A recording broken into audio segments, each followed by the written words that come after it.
నమస్కారం. దూరదర్శన వార్తలకు స్వాగతం. నేను మురళి. ముందుగా వార్తల్లోని ముఖ్య అంశాలు.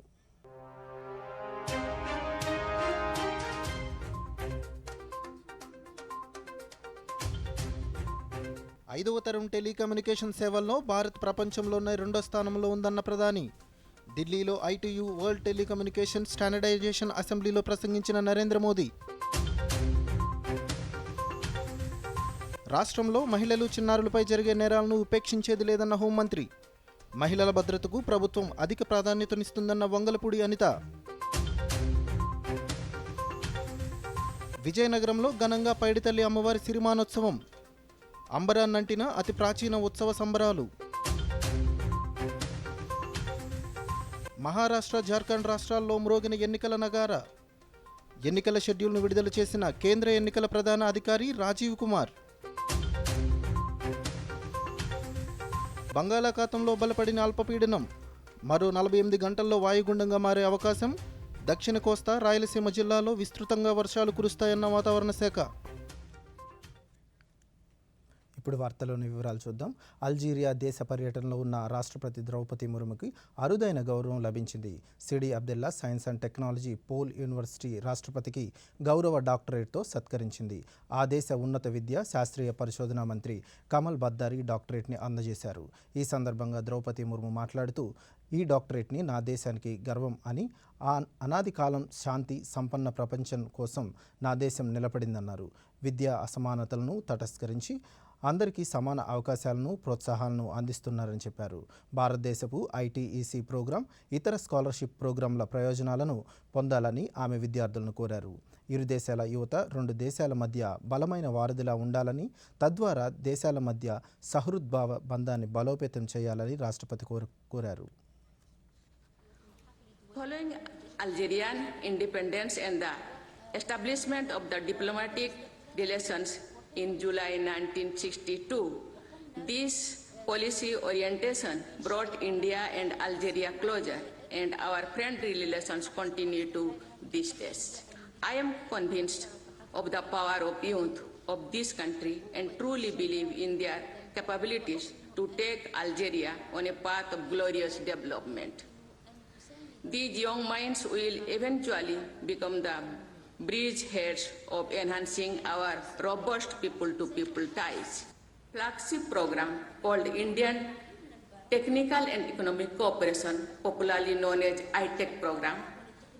Under this initiative, so far 31,000 Africans and 155 Algerians have availed of the benefits of this program. It is matter of pride for us that ITEC alumni have carved a niche for themselves in their respective countries. Many of them have become ministers, senior diplomats, government officials, and leading entrepreneurs. I urge government of Algeria to utilize this unique opportunity. అంతర్జాతీయ telecommunication union ప్రపంచ telecommunication standardisation అసెంబ్లీకి భారత్ తొలిసారి ఆతిథ్యమిచ్చింది. కొత్త ఢిల్లీలోని భారత మండపంలో ఈ అసెంబ్లీని ప్రధానమంత్రి నరేంద్ర మోదీ ఈరోజు ప్రారంభించారు. అలాగే 2024 భారత మొబైల్ కాంగ్రెస్ 8వ సదస్సును కూడా ప్రధాని ప్రారంభించారు. అంతర్జాతీయ టెలికమ్యూనికేషన్ యూనియన్ ప్రపంచ టెలికమ్యూనికేషన్ స్టాండర్డైజేషన్ అసెంబ్లీకి 190 దేశాలకు చెందిన 3,000 మందికి పైగా పారిశ్రామికవేత్తలు, విధాన తయారీదారులు, సాంకేతిక రంగ నిపుణులు హాజరయ్యారు. ఈ సదస్సుకు భారత మొబైల్ కాంగ్రెస్తో 900 స్టార్టప్ కంపెనీలకు చెందిన 400 మంది పైగా ఎగ్జిబిటర్లు, 120 దేశాలకు చెందిన ప్రతినిధులు కూడా హాజరయ్యారు. కాగా తొలుత ప్రధాని అంతర్జాతీయ టెలికమ్యూనికేషన్ యూనియన్ నిర్వహించిన ప్రదర్శనను ప్రధాని అత్యంత ఆసక్తిగా తిలకించారు. పలు విషయాలను అడిగి తెలుసుకున్నారు. ఇదే సమయంలో టెలికాం రంగం భారత్ సాధించిన ప్రగతిని పలు దేశాల నేతలకు వివరించారు.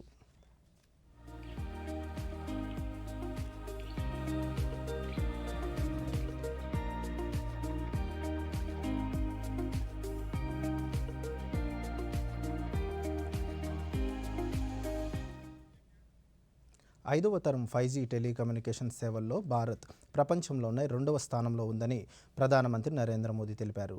కొత్త ఢిల్లీలోని భారత్ మండపంలో నిర్వహిస్తున్న అంతర్జాతీయ టెలికమ్యూనికేషన్ యూనియన్ ప్రపంచ టెలికమ్యూనికేషన్ స్టాండర్డైజేషన్ అసెంబ్లీలో ప్రధాని మాట్లాడుతూ దేశంలోని అన్ని ప్రాంతాల్లోనూ ఆప్టికల్ ఫైబర్ నెట్వర్క్ను విస్తరిస్తున్నామని తెలిపారు. 2 సంవత్సరాల క్రితం నిర్వహించిన మొబైల్ కాంగ్రెస్లో 5Gని ప్రారంభించామని గుర్తు చేశారు. కేవలం 2 ఏళ్లలోనే 5G సేవలు దేశం వ్యాప్తంగా విస్తరించినట్లు పేర్కొన్నారు. ప్రస్తుతం 6వ తరం టెలికమ్యూనికేషన్ సేవలపై దృష్టి పెట్టామన్న ప్రధాని దీనిని కూడా అత్యంత వేగంగా అందిస్తామని తెలిపారు. ప్రస్తుతం డిజిటల్ సాంకేతికతకు సంబంధించిన గ్లోబల్ ఫ్రేమ్వర్క్, గ్లోబల్ గైడ్లైన్స్పై చర్చలు అవసరం ఉందని మోదీ తెలిపారు. ప్రపంచవ్యాప్తంగా పాలనను మరింత బలోపేతం చేసేందుకు ప్రపంచ దేశాలు ఈ సాంకేతికతను అంగీకరించే సమయం ఆసన్నమైందన్నారు. సైబర్ నేరాల నుంచి ప్రజలను రక్షించుకునేందుకు ప్రపంచ దేశాలు నడుం బిగించాల్సిన అవసరం ఉందన్నారు. ప్రస్తుతం ఉన్న సాంకేతికత సైబర్ నేరగాళ్లకు వరంగా మారుతున్నాయని ఆవేదన వ్యక్తం చేశారు. यूपीआई ने कितनी ही नई कंपनियों को नए मौके दिए हैं। अब आजकल ओएनडीसी की भी ऐसी ही चर्चा हो रही है। ओएनडीसी से भी डिजिटल कॉमर्स में नई क्रांति आने वाली है। हमने कोरोना के दौरान भी देखा है कि कैसे हमारे डिजिटल प्लेटफॉर्म्स ने हर काम आसान किया है।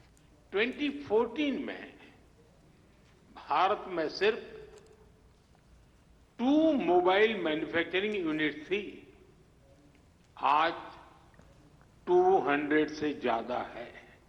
पहले हम ज्यादातर फोन बाहर से इंपोर्ट करते थे, आज हम पहले से 6 गुना ज्यादा मोबाइल फोन भारत में बना रहे हैं। हमारी पहचान एक मोबाइल एक्सपोर्टर देश की है और हम इतने पर ही नहीं रुके हैं। अब हम चिप से लेकर फिनिश प्रोडक्ट तक दुनिया को एक complete made in India phone देने में जुटे हैं।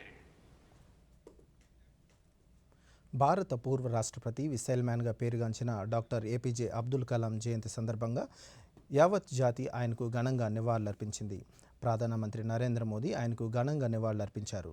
డాక్టర్ కలాం దూరదృష్టి, ఆలోచనలు భారతదేశ అభ్యున్నతికి ఎంతగానో దోహదపడతాయని పేర్కొన్నారు. అభివృద్ధి చెందిన భారతదేశ సాధనకు అబ్దుల్ కలాం దార్శనికత, ఆలోచనలు సహాయపడతాయన్నారు. ఈ మేరకు సామాజిక మాధ్యమం ఎక్స్లో అబ్దుల్ కలాంకు సంబంధించిన ఓ వీడియోను ప్రధాని దేశ ప్రజలతో పంచుకున్నారు. 2 बातें कलाम साहब की जो स्वाभाविक नजर आती हैं, इतनी सहजता, इतनी सरलता। 2 प्रकार के लोग होते हैं, एक वो होते हैं जो अपॉर्चुनिटी खोजते हैं, एक वो होते हैं जो चैलेंज खोजते हैं। कलाम साहब चैलेंजेस की तलाश में रहते थे, कौन से नई चैलेंज है, उस चैलेंज को कैसे उठा लें, और यही उनके हर पल जीवन में है। और ऐसा बहुत कम होता है कि एक व्यक्ति पहले राष्ट्र रत्न बने और बाद में राष्ट्रपति पद को स्वीकार करे, और वह उनके जीवन की ऊंचाइयों से जुड़ा हुआ है। और कलाम साहब का जीवन हमेशा हमेशा हम सब के लिए मार्गदर्शक बनता रहे। और किसी ने उनको पूछा था कि आपको कैसे याद रखा जाए, और उन्होंने जवाब में कहा था कि मुझे एक शिक्षक के रूप में याद रखा। ये शिक्षक का तो सम्मान है, लेकिन साथ साथ उनके जीवन का कन्विक्शन क्या था, कमिटमेंट क्या था, उसका भी परिचय है। और ये उनके सिर्फ शब्द नहीं थे, उनके पूरे जीवन में नजर आए। अब्दुल कलाम जी के आशीर्वाद से उन्होंने हम देशवासियों को जो शिक्षा दीक्षा दी है, उससे हम अवश्य उसको पूरा करने का भरपूर। భారత 11వ రాష్ట్రపతి, క్షిపణి శాస్త్రవేత్త ఏపీజే అబ్దుల్ కలాం 93వ జయంతి సందర్భంగా ముఖ్యమంత్రి నారా చంద్రబాబు నాయుడు ఘనంగా నివాళులర్పించారు. సాధారణ కుటుంబంలో పుట్టి అసాధారణ ప్రజ్ఞాపాఠవాలతో భారతదేశపు మిసైల్ మ్యాన్గా పేరు పొందిన భారతరత్న అబ్దుల్ కలాం అని సామాజిక మాధ్యమం ఎక్స్ వేదికగా పేర్కొన్నారు. కలలు కనండి, వాటిని సాకారం చేసుకోండి అని ఆయన చేసిన బోధనలు భావితరాలకు ఎప్పటికీ మార్గదర్శనం చేస్తాయని తెలిపారు.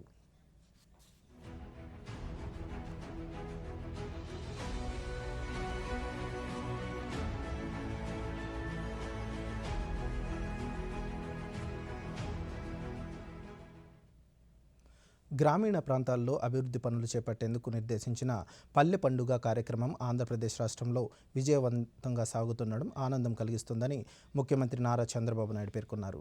రాష్ట్రంలోని 13,326 గ్రామాలలో మొత్తం 30,000 పనులు చేపట్టాలనే బృహత్ సంకల్పాన్ని కార్యరూపంలోకి తీసుకువచ్చిన ఉప ముఖ్యమంత్రి పవన్ కళ్యాణ్కు ఈ సందర్భంగా అభినందనలు తెలుపుతున్నట్లు సామాజిక మాధ్యమం ఎక్స్ వేదికగా పేర్కొన్నారు. 4,500 కోట్ల రూపాయల ఖర్చుతో చేస్తున్న అభివృద్ధి పనులు గ్రామాల్లో ఉపాధి కల్పిస్తూ పల్లెల్లో మళ్లీ వెలుగులు తీస్తాయని పేర్కొన్నారు. రానున్న రోజుల్లో ఇలాంటి మరెన్నో అభివృద్ధి కార్యక్రమాలు చేపట్టి పల్లెల్లో సంతోషాన్ని నింపేందుకు కూటమి ప్రభుత్వం కట్టుబడి ఉంది అని చెప్పేందుకు ఎంతో సంతోషిస్తున్నట్లు ముఖ్యమంత్రి పేర్కొన్నారు.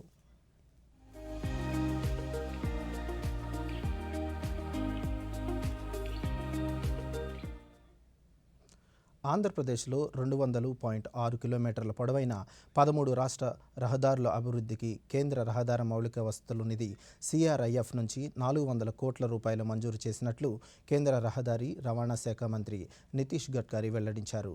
గుంటూరు నల్లపాడు రైల్వే మార్గంలో 98 కోట్ల రూపాయలతో శంకర్ విలాస్ ROBని 4 వరుసలతో నిర్మించడానికి ఆమోదం తెలిపినట్లు ప్రకటించారు.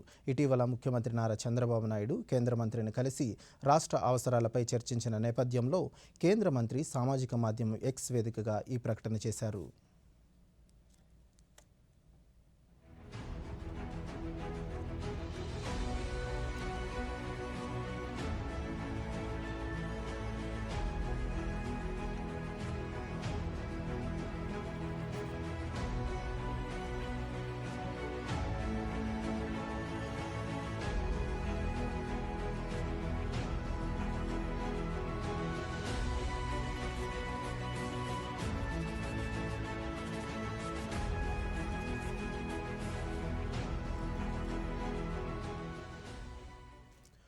ఉత్తరాంధ్ర జిల్లాల ఆరాధ్య దైవమైన శ్రీ పైడితల్లి అమ్మవారి సిరిమాను ఉత్సవం ఈ సాయంత్రం అత్యంత వైభవంగా జరిగింది. సిరిమాను రథంపై ప్రత్యేక పీఠాన్ని అధిరోహించిన పూజారి రూపంలో ఉన్న పైడితల్లి అమ్మవారి భక్తజనం నీరాజనం పలికారు. 3 లాంతర్ల వద్ద ఉన్న అమ్మవారి చెదురుగుడి నుంచి కోట వరకు 3 సార్లు సిరిమాన్ను కలియదిరిగింది. మంగళ వాయిద్యాలు, వేద పండిత మంత్రోచ్చారణ మధ్య సాంప్రదాయబద్ధంగా సాగిన సిరిమాను రథయాత్రను లక్షలాది మంది భక్తులు తిలకించి పులకించిపోయారు. సిరిమాను రథయాత్ర ఆద్యంతం కన్నుల పండుగగా సాగింది. నగరమంతా శ్రీ పైడిమాంబ నినాదాలతో మారుమోగింది. సిరిమాను రథయాత్ర ఆద్యంతం కన్నుల పండుగగా సాగింది. సాంప్రదాయబద్ధంగా అంజలి రథం, తెల్ల ఏనుగు, బేస్తారి వల, పాలదార వెంట రాగా సిరిమాను రథం ముందుకు సాగింది.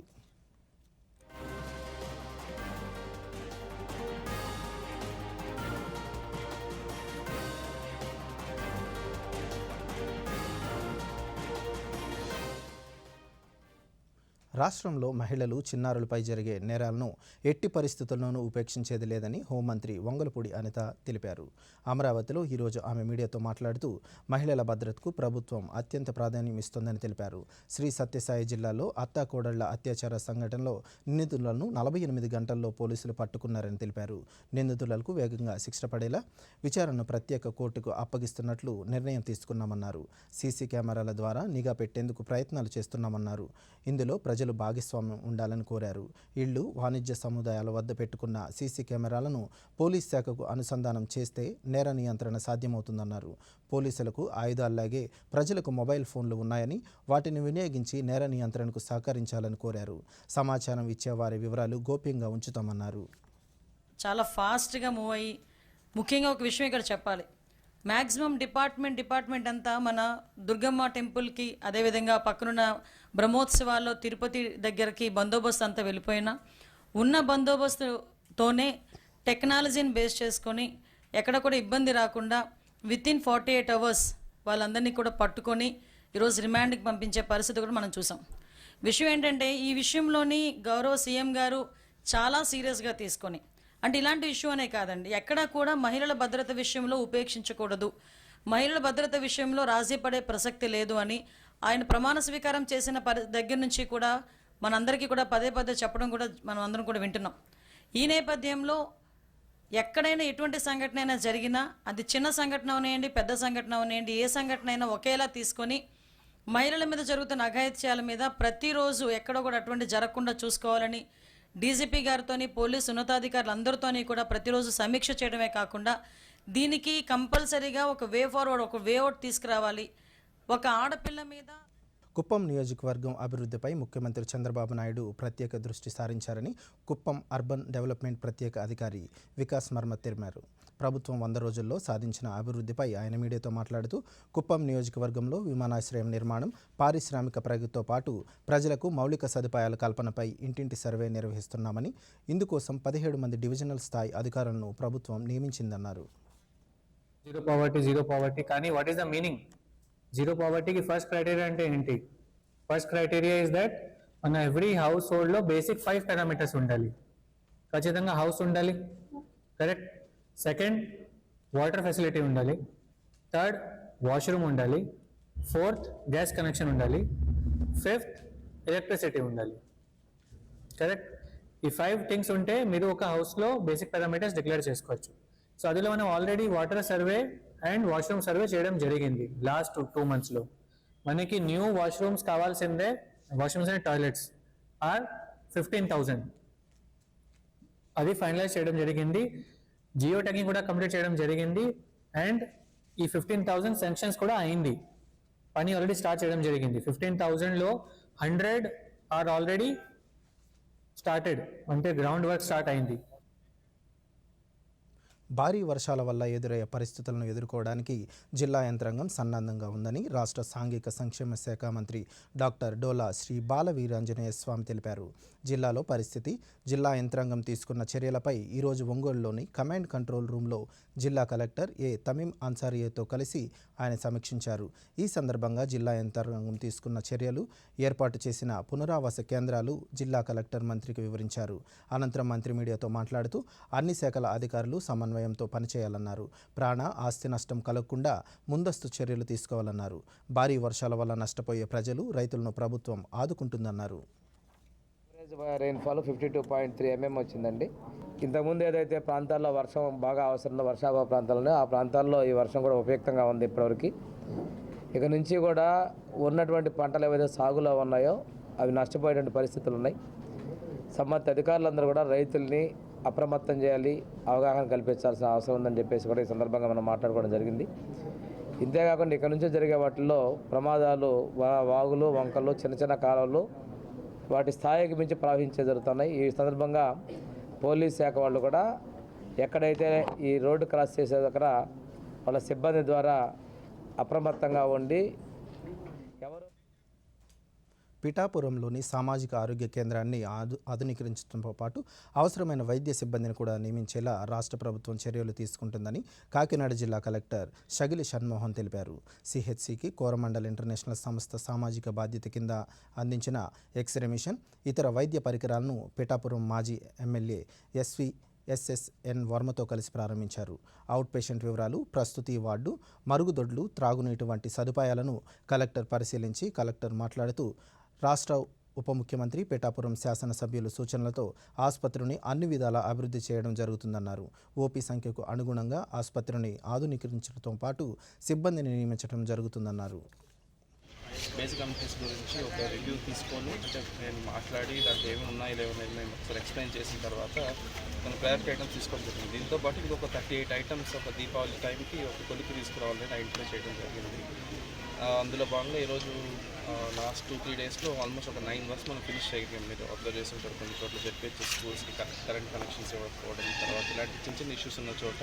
అండ్ ఇవాళ ఇన్ఫ్యాక్ట్ ఇంకొక ఐ థింక్ 30 స్కూల్స్ ప్రస్తుతం తాము పనిచేస్తున్న రాష్ట్రంలోనే కొనసాగించేలా ఉత్తర్వులు జారీ చేయాలని, కేంద్రం జారీ చేసిన కేటాయింపు ఉత్తర్వులను రద్దు చేయాలని కోరుతూ క్యాట్ను ఆశ్రయించిన ఐఏఎస్ అధికారులు Vakati Karuna, K Amrapali, A Vaniprasad, D Donald Ross, G సృజనలకు కేంద్ర పరిపాలనా ట్రైబ్యునల్లో ఊరట లభించలేదు. పిటిషన్పై విచారణ సందర్భంగా క్యాట్ కీలక వ్యాఖ్యలు చేసింది. ఆంధ్రప్రదేశ్లో ప్రజలు వరదలతో ఇబ్బంది పడుతున్నారని, అలాంటి చోటుకు వెళ్లి వారి సేవను మీకు లేదా అని ప్రశ్నించింది. ఐఏఎస్ల కేటాయింపులపై డిఓపిటికి పూర్తి అధికారులు ఉన్నాయని తెలిపింది. డిఓపిటి ఆదేశాలపై మధ్యంతర ఉత్తర్వులు ఇచ్చేందుకు నిరాకరించింది. ఆంధ్రప్రదేశ్కి వెళ్లాల్సిందేనని స్పష్టం చేసింది.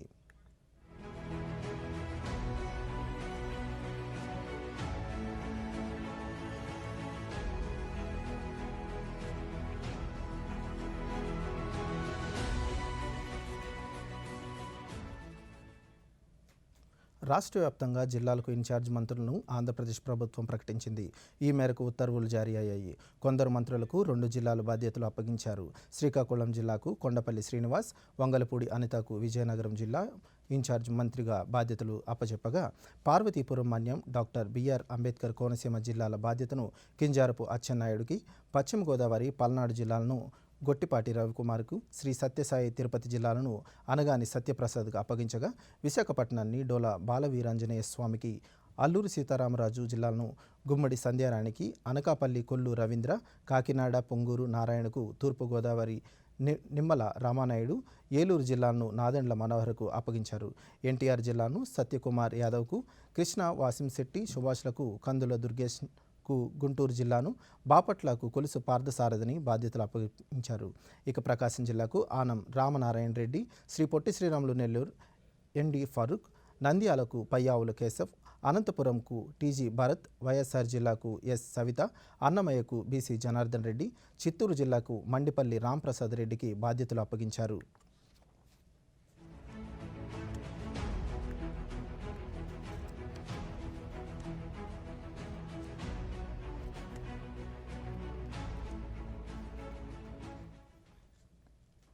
తిరుమలకు భారీ వర్షాల హెచ్చరికల నేపథ్యంలో అప్రమత్తంగా ఉండాలని తిరుమల తిరుపతి దేవస్థానం కార్యనిర్వహణాధికారి జె శ్యామలరావు అధికారులను సూచించారు. తిరుపతికి భారీ వర్షాల హెచ్చరికల నేపథ్యంలో అధికారులు అప్రమత్తంగా ఉండాలని టీటీడీ ఈవో జె శ్యామలరావు ఆదేశించారు. విపత్తు నిర్వహణ ప్రణాళికలపై TTD additional EO CH Venkaiah చౌదరితో కలిసి ఇప్పటికే ఆయన అధికారులను వర్చువల్ సమావేశం నిర్వహించారు. అగ్నిమాపక, ఆరోగ్య శాఖ, విజిలెన్స్ విభాగం, ఇతర కీలక శాఖల విభాగాధిపతులు తమ సిబ్బందితో డిజాస్టర్ మేనేజ్మెంట్ రెస్పాన్స్ ఫోర్స్ ఏర్పాటు చేయాలని ఆదేశించారు. కొండ చర్యలపై ప్రత్యేక నిఘా ఉంచాలని, ఘాట్ రోడ్లలో ట్రాఫిక్ జామ్ కాకుండా జాగ్రత్తలు తీసుకోవాలని సూచించారు. మరోవైపు రేపు వీఐపీ బ్రేక్ దర్శనాలు రద్దు చేశారు. భారీ వర్షాల కారణంగా తిరుపల గిరిజనుల వర్షంలో ఆహ్లాదకరమైన వాతావరణం నెలకొంది.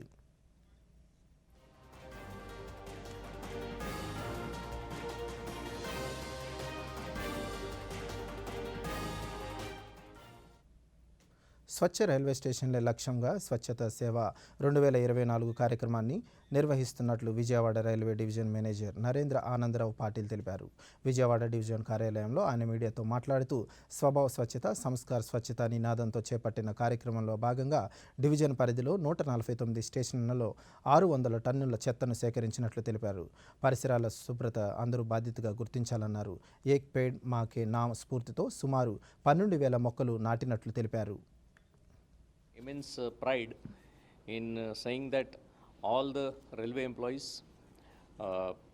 at all stations of Vijayawada division and also all other divisions of South Central Railway have participated along with their families.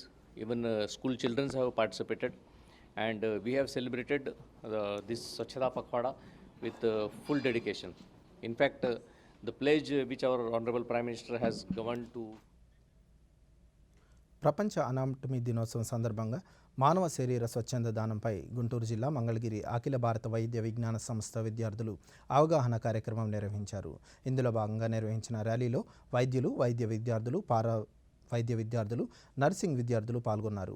ఈ సందర్భంగా ఎయిమ్స్ డైరెక్టర్ డాక్టర్ మధు బనంద్కర్ మాట్లాడుతూ, మరణం తర్వాత మానవ శరీరాన్ని పరిశోధనకు వినియోగించడంపై ప్రజల్లో అనేక అనుమానాలు ఉన్నాయని, వాటిని నివృత్తి చేసేలా అవగాహన కార్యక్రమాలు నిర్వహించామన్నారు.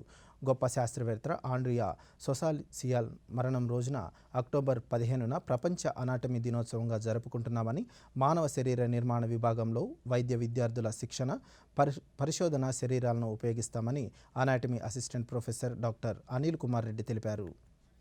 सेलिब्रेट करने के लिए उनके नाम में डेडिकेट किया वर्ल्ड एनाटॉमी डे. उसी दिन एक्चुअली हमारा बॉडी को, हमारे जो एनाटॉमी है, ऐसे बॉडी मॉडर्न एनाटॉमी, उसी को वो डिस्कवर किया था और उसके ऊपर बॉडी के ऊपर काफ़ी स्टडी किया था. उनका डेथ एनिवर्सरी में international federation of academy of anatomy उसके सेलिब्रेट कर रहे वर्ल्ड एनाटॉमी डे करके. ఈరోజు world anatomy day 15th October of every year మేము సెలబ్రేట్ చేసుకోవడం జరుగుతుంది in remembrance of Andreas Vesalius ఒక గొప్ప అనాటమీ శాస్త్రవేత్త ఉండేవారు. ఆయన మరణ దినోత్సవం సందర్భంగా 15th October every year world anatomy day celebrate చేసుకోవాల్సిందిగా ప్రకటించడం జరిగినది. మానవ శరీర నిర్మాణ శాస్త్ర విభాగం నందు మానవ శరీర నిర్మాణ శాస్త్రానికి సంబంధించి వైద్య విద్యార్థుల శిక్షణ కోసం, పరిశోధన కోసం మరియు శస్త్రచికిత్సల యొక్క స్కిల్స్ డెవలప్మెంట్ కోసము ఈ శరీర బంగాళాఖాతంలో బలపడిన అల్పపీడనం 48 గంటల్లో వాయుగుండంగా మారి పశ్చిమ వాయువ్య దిశగా ఉత్తర తమిళనాడు, దక్షిణ కోస్తా తీరాల వైపు కదలనుంది. దీని ప్రభావంతో రాగల 24 గంటల్లో దక్షిణ కోస్తా, రాయలసీమ జిల్లాల్లో విస్తృతంగా వర్షాలు కురవనున్నాయి. కొన్ని చోట్ల భారీ నుంచి అతి భారీ వర్షాలు కురిసే అవకాశం ఉంది. పలు చోట్ల అత్యంత భారీ వర్షాలు కురిసే అవకాశం ఉన్నట్లు వాతావరణ శాఖ అధికారులు తెలిపారు. ఈరోజు పశ్చిమ గోదావరి, ఏలూరు, కృష్ణా, ఎన్టీఆర్, గుంటూరు, బాపట్ల, పల్నాడు, ప్రకాశం, శ్రీ పొట్టి శ్రీరాములు నెల్లూరు, కర్నూలు, నంద్యాల, అన్నమయ్య, చిత్తూరు, తిరుపతి జిల్లాల్లోని కొన్ని ప్రాంతాల్లో భారీ నుంచి అతి భారీ వర్షాలు కురిసే అవకాశం ఉన్నట్లు అధికారులు తెలిపారు. మిగతా జిల్లాల్లోని కొన్ని ప్రాంతాల్లో తేలికపాటి నుంచి మోస్తారు వర్షాలు కురిసే అవకాశం ఉందని, తీరం వెంబడి గంటకి 35 నుండి 55 కిలోమీటర్ల వేగంతో ఈదురుగాలులు వీస్తాయని, మత్స్యకారులకు వేటకు వెళ్లరాదని హెచ్చరికలు జారీ చేశారు.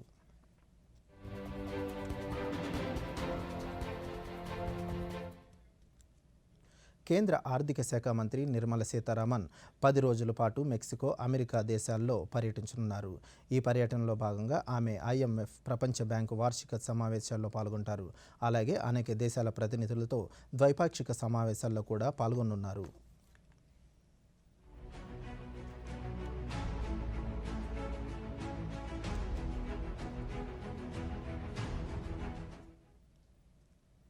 మహారాష్ట్ర, జార్ఖండ్ రాష్ట్రాల అసెంబ్లీ ఎన్నికలకు రంగం సిద్ధమవుతోంది.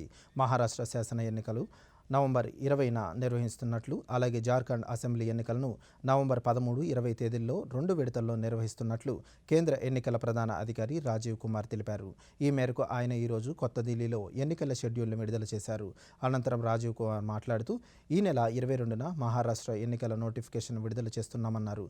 29న నామినేషన్ల స్వీకరణ, 30న నామినేషన్ల పరిశీలన జరుగుతుందన్నారు. కాగా నవంబర్ 23న 2 రాష్ట్రాల ఓట్ల లెక్కింపు ఉంటుందన్నారు. This will be in single phase. The notifications, date of notifications are in front of you. 22nd October would be date of notification. Last date of making nomination would be 29th October. Scrutiny on 30th October. And last date for withdrawal 4th, and date of poll in Maharashtra would be 20th 11. Counting would be on 20th. దేశీయ stock market సూచీలు ఈరోజు నష్టాల్లో ముగిశాయి. ఉదయం లాభాల్లో ప్రారంభమైన సూచీలు అమ్మకాల ఒత్తిడిలో నష్టాల్లోకి జారుకున్నాయి. ఈ ఉదయం 82,101 పాయింట్ల వద్ద లాభాల్లో ప్రారంభమైన సెన్సెక్స్ ఇంట్రాట్రేడ్లో 82,300 వద్ద గరిష్టాన్ని తాకింది. తర్వాత నష్టాల్లోకి జారుకుంది. చివరికి 152 పాయింట్లతో 81,820 వద్ద ముగిసింది. నిఫ్టీ సైతం 70 పాయింట్ల నష్టంతో 25,057 వద్ద స్థిరపడింది. డాలర్తో రూపాయి మారకం విలువ 84 రూపాయల 4 పైసలుగా నమోదైంది.